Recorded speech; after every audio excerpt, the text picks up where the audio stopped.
तो क्या केवाईसी और कोटेशन के बेसिस पे आप किसी भी आदमी को लोन दे देते हैं क्या? Sir actually up to 5 lakh project report की रिक्वायरमेंट नहीं है, तो केवाईसी तो कोटेशन। प्रोजेक्ट रिपोर्ट ना भी हो, फाइनेंशियल कैपेसिटी देखेंगे कि नहीं देखेंगे आप? तो हेलो दोस्तों, स्वागत करते हैं हम आपका हमारे इस चैनल लोन असिस्ट इंडिया पे। आज से इस चैनल पे आपको लोन से रिलेटेड सारे कंटेंट देखने मिलने वाले हैं। आपकी जितनी भी प्रॉब्लम हुए लोन से रिलेटेड सारी खत्म होने वाली है, सारी सॉल्व होने वाली है। अगर आपने लोन रिपेमेंट नहीं किया है, रिकवरी एजेंट आते हैं, तो सारी आपको इस चैनल पे आपको डिस्कस किए जाएंगे। आप बस अपना कमेंट जा करके बता दीजिए आपको क्या प्रॉब्लम हो रही है। तो आज की इस वीडियो में हम लोग बात करने वाले हैं, एक व्यक्ति ने बैंक से लोन लिया था और वो केस वहां पे उनका चला गया कोर्ट में, और वहां पे जज ने क्या जजमेंट दिया, क्या हुआ, सारी इस वीडियो में हम लोग डिस्कस करने वाले हैं।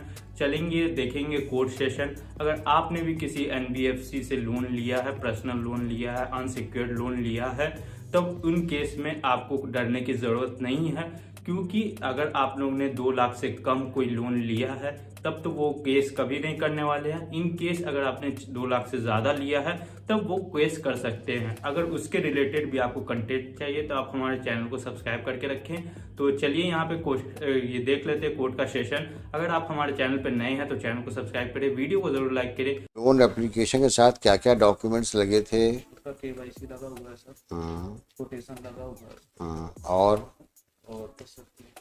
तो क्या केवाईसी और कोटेशन के बेसिस पे आप किसी भी आदमी को लोन दे देते हैं क्या? Sir actually up to 5 lakh project report की रिक्वायरमेंट नहीं है, तो केवाईसी तो कोटेशन। प्रोजेक्ट रिपोर्ट ना भी हो, फाइनेंशियल कैपेसिटी देखेंगे कि नहीं देखेंगे आप? सर वो देखा था उस आदमी की फाइनेंशियल पोजीशन क्या है।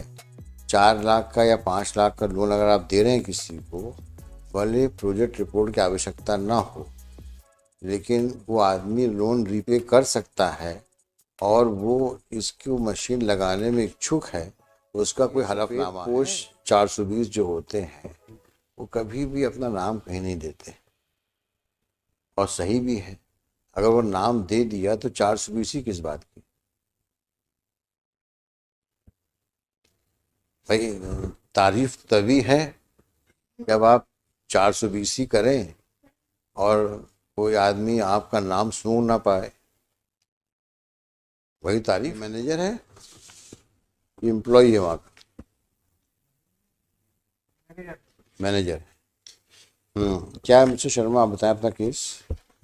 एफआईआर में ये एलिगेशन आया था हम्म कि जो है 4 लाख रुपए का लोन लेने के लिए बात हुई, और Satish Sengar present applicant, Canara bank के मैनेजर राहुल नवीन, मकान मालिक राघवेंद्र ने रास्ता रोककर मारपीट की, और लोन के 4 लाख रुपए जमा करने के लिए दवा बनाने और मेरे द्वारा की गई शिकायत वापस लेकर राजीनामा का दवा बनाने के लिए जान से मारने की धमकी दी गई। इसका ये कहना है कि जो है 4 लाख रुपए का लोन जमा करने के लिए दबाव बनाया गया। प्रार्थी के आरोपी गण पर जब्त सभी असल दस्तावेज का पुनः दुरुपयोग करने की धमकी देने लगे। आरोपी गण को रास्ते पे जान से मारने की धमकी देने लगे। हाँ, तो एप्लीकेंट के खिलाफ, बैंक के मैनेजरों के खिलाफ। हाँ, और ये कहा है कि 4 लाख रुपए लोन जमा करने के लिए जो है ये धमकी दी गई, और 4 लाख रुपए का लोन फर्जी तरीके से निकाला गया है। लोन इसी के अकाउंट में आना बताया। हाँ, सरकारी वकील साहब बताएं आप। ये डॉक्यूमेंट लेने के बाद बैंक से लोन पास कराते हैं, उसके बाद उसको अपने खाते में ट्रांसफ़र करा देते हैं, इसमें कि भगवती ट्रेडर्स वगैरह की कोटेशन बना के देते हैं, और इनकी लगातार क्रिमिनल हिस्ट्री है, सेम नेचर के इनके और भी ऑफेंस हैं। कितने ऑफेंसेस हैं? ये और इनके पिताजी दोनों ये काम करते हैं। अच्छा। एक क्राइम नंबर 729/20, 294, 323 का है, 669/20, धारा 406, 420, 409/20, फिर उससे 376 2M, 376, 342, 294, 323 का है, फिर 305 सिग्नेचर, 420, 406 का है। अच्छा, कितने हो गए? 6? 4 केस। 4 केसेस। और आप किसके लिए हैं? जी लॉर्डशिप फरियाद। क्या कहना है आप? लॉर्डशिप क्या है कि पुलिस में आरक्षक हैं, सतीश जो इसकी प्रेजेंट एप्लीकेंट है, जो बेल जिसकी है, हाँ ये सतीश आरक्षक हैं और लॉर्डशिप इनके पिता हैं दिलीप सिंह। 2 FIR लॉर्डशिप इसमें लॉज हैं लॉर्डशिप कंडक्टेड। दूसरा केस भी इसी का है, 35 नंबर भी जो है इसके पिता का है। अच्छा तो दिलीप सिंह सेंगर इसके पिता हैं और ये सतीश वो है लॉर्डशिप आरक्षक है। दिलीप सिंह सेंगर ने एक इसी तरह का लॉर्डशिप फ्रॉड किया है लॉर्डशिप, वो भी उसमें ये सतीश मुलजिम है। और उसकी सतीश में उस केस में लॉर्डशिप जो है कोऑर्डिनेट बेंच में उसकी 438 जो है विड्रॉ हो चुकी है लॉर्डशिप। जी इसी आधार पर कि 669 प्रकरण क्रमांक जो है इनके खिलाफ और पंजीबद्ध है और ये इसी तरह के हैबिचुअल हैं। 7 लाख का लोन लॉर्डशिप उसमें लेना इनके इनने अपने एक भगवती ट्रेडर्स करके इनकी फर्म है उसके नाम पे ट्रांसफर कराया पैसा लॉर्डशिप, और एक और सोलंकी है उनके नाम पे पैसा ट्रांसफर कराया। और इसमें भी लॉर्डशिप यही स्थिति है कि ये फर्म के कोटेशन लगाते हैं लॉर्डशिप, उसके नाम पे पैसा ट्रांसफर करा लेते हैं और संबंधित को पैसा नहीं पहुंचता लॉर्डशिप। अच्छा। और ये बैंक का कौन आदमी आया है? अब दिखाओ भाई, लोन अकाउंट दिखाओ, किसके नाम पे लोन तुमने दिया? सर ये गोपाल जाटव के नाम से लोन दिया था सर। अच्छा, तो डीडी इशू किया था अकॉर्डिंग टू कोटेशन।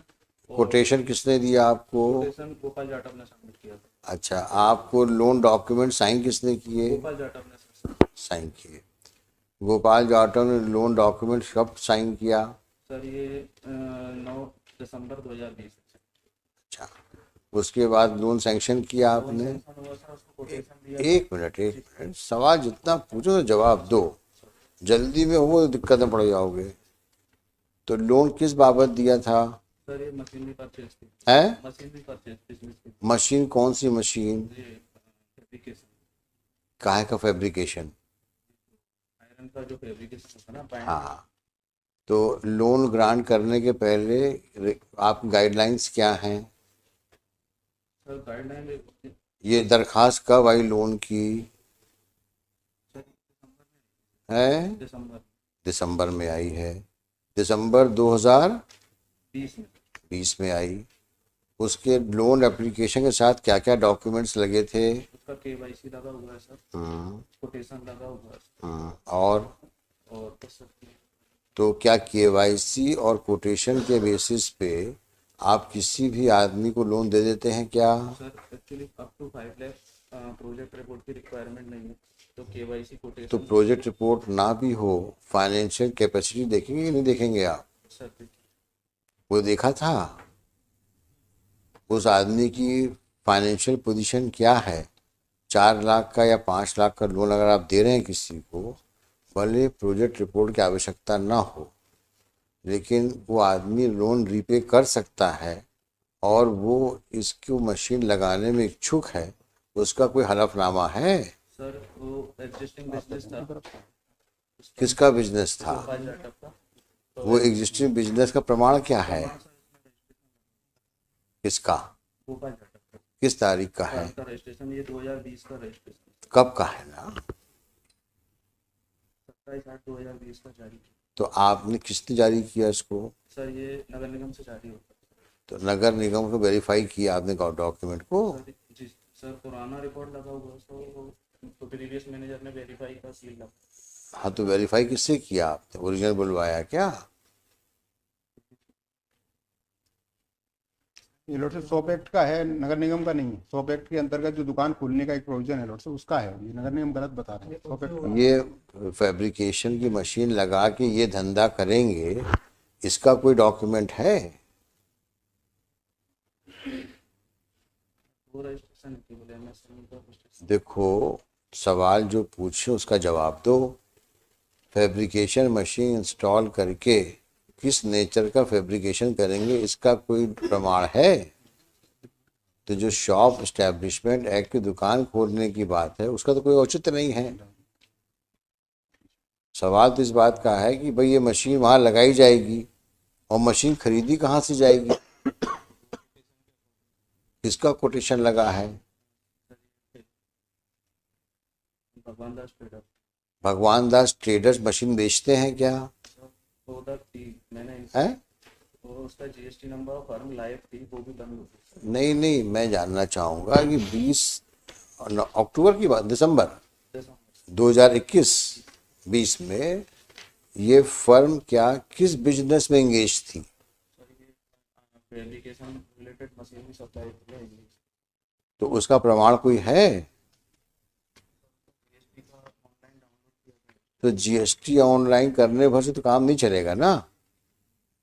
लेकिन ये फर्म फैब्रिकेटिंग मशीन्स की मैन्युफैक्चरिंग में इन्वॉल्व है, इसका कोई प्रमाण है? कोई प्रमाण नहीं है। आपने एक कंपनी, एक जीएसटी, अब भगवती ट्रेडर्स किस काम के लिए रजिस्टर्ड हैं, इनका क्या टर्नओवर है, ये मशीन की सप्लाई करते हैं, इसका कोई प्रमाण है कहीं पर? और जब आप लोन देते हैं तो वो पैसा तो जिस मशीन का कोटेशन आता है उसको पेमेंट होता है ना, थ्रू डीडी है? डीडी के थ्रू भगवान दास ट्रेडर को ही पेमेंट किया था। भगवान दास ट्रेडर्स को पेमेंट किया था आपने? डीडी है उसका एक्नॉलेजमेंट है। हाँ, गोपाल को हैंड ओवर किया था मशीन की परचेस के लिए। नहीं, वो तो आपने डीडी से पेमेंट करने के बजाय आपने ट्रांसफ़र नहीं किया पैसा। अच्छा, इसमें क्या ये भगवान दास को ट्रेडर्स को पार्टी बनाया, एक्यूज बनाया है, नहीं बनाया है? तो फर्जी है नहीं। केस है। नहीं बनाया लॉर्डशिप, ना तो इनको बैंक वालों को बनाया है क्यूज लॉर्डशिप उसमें, ना भगवान दास को बनाया लॉर्डशिप। जबकि ये है कि इनको पता है कि भगवान दास ट्रेडर्स के नाम से कोई फर्म नहीं लॉर्डशिप। ये जीएसटी का नंबर जो बता रहे हैं वो बंद हो चुकी है फर्म, अभी ये कंफर्म कर रहे हैं कि बंद हो चुकी है। कब बंद हुई है वो फर्म?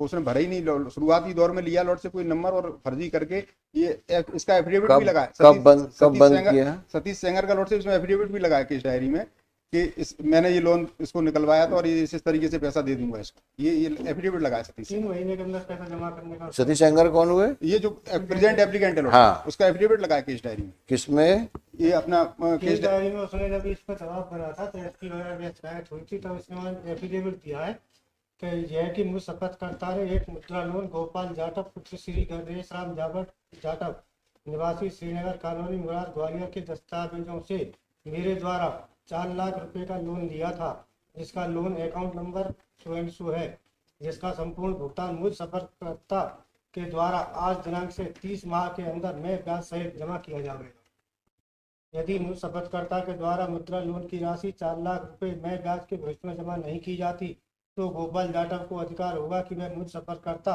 व अन्य आरोपीगण के विरुद्ध कानूनी कार्रवाई कर एफआईआर दर्ज कराने के लिए बाध्य होगा, जिसमें मुझ शपथकर्ता को कोई आपत्ति नहीं होगी। ये लोन सैंक्शन किस मैनेजर ने किया है?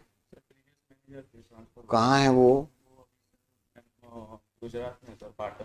उसको एक्यूज नहीं बनाया आप लोगों ने? क्यों नहीं बनाया? तो है नहीं वर्तमान में। अच्छा, ये जो आप जीएसटी नंबर बता रहे हैं किस तारीख को आपने वेरीफाई किया?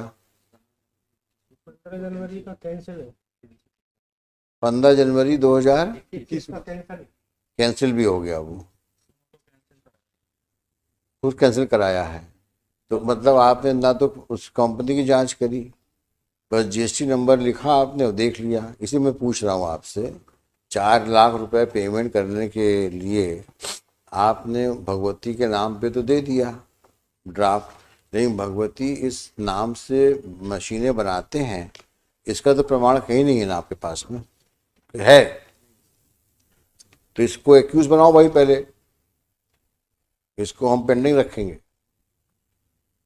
और ये इसको लिख देते हैं इसमें कि इसको एक्यूज बनाएंगे आप। मिस्टर शर्मा, आप कुछ कहना है? नहीं, आपको बेल के लिए और कुछ बहस करनी है?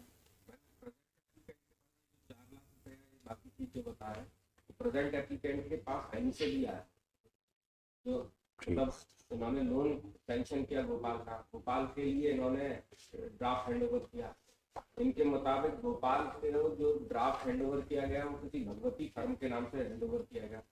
उस भगवती का और प्रेजेंट एप्लीकेंट का कोई भी नेक्सस आउट करके उसका जो ड्राफ्ट दिया गया होगा उस ड्राफ्ट पे उस अकाउंट में जमा हुआ होगा, उसके वो अकाउंट किसके नाम से था, उस अकाउंट का ऑर्डर ये फर्म भगवती है उसका प्रोपराइटर कौन था, उस प्रोपराइटर का मुझसे क्या लेना देना था, या उस प्रोपराइटर के अकाउंट से कोई राशि मेरे अकाउंट में आई गई हो, ऐसी कोई भी मैटेरियल इनोसेंट है। जो लॉर्ड से वो अच्छा, बैंक के मैनेजर साहब ये बताओ कि इस आदमी का कहीं सिग्नेचर है? इसको डीडी हैंड ओवर किया था, उसका एक्नॉलेजमेंट। किसको? गोपाल नहीं, गोपाल नहीं, सतीश सेंगर को। ये तो साफ सुथरा इंसान, शरीफ आदमी है, नहीं लगा हुआ है। अपने हाथ में कुछ नहीं है। ये इसकी जो कनेक्टेड केस है 35 नंबर, भाई ये सफ़ेद पोश 420 जो होते हैं वो कभी भी अपना नाम कहीं नहीं देते, और सही भी है। अगर वो नाम दे दिया तो 420 ही किस बात की। भाई तारीफ तभी है जब आप 420 ही करें और कोई आदमी आपका नाम सुन ना पाए, वही तारीफ है। आप इनके मैनेजर को आप एक्यूज बनाइए, उनसे तहकीकात करिए, ऐसे 5 लाख के कितने लोन इन लोगों ने पब्लिक फंड के कितनों को दे दिए होंगे। ये तो कुछ केसेस हैं जिसमें कि मसला हाई कोर्ट तक पहुंच गया है बेल को लिखते हुए, या FIR लॉन्च हो गई है। Possibility of crores of public money being siphoned off in collusion of the bank with these kind of persons who manipulate documents, procure loan in fictitious names, and then transfer them. You should take it on a serious note.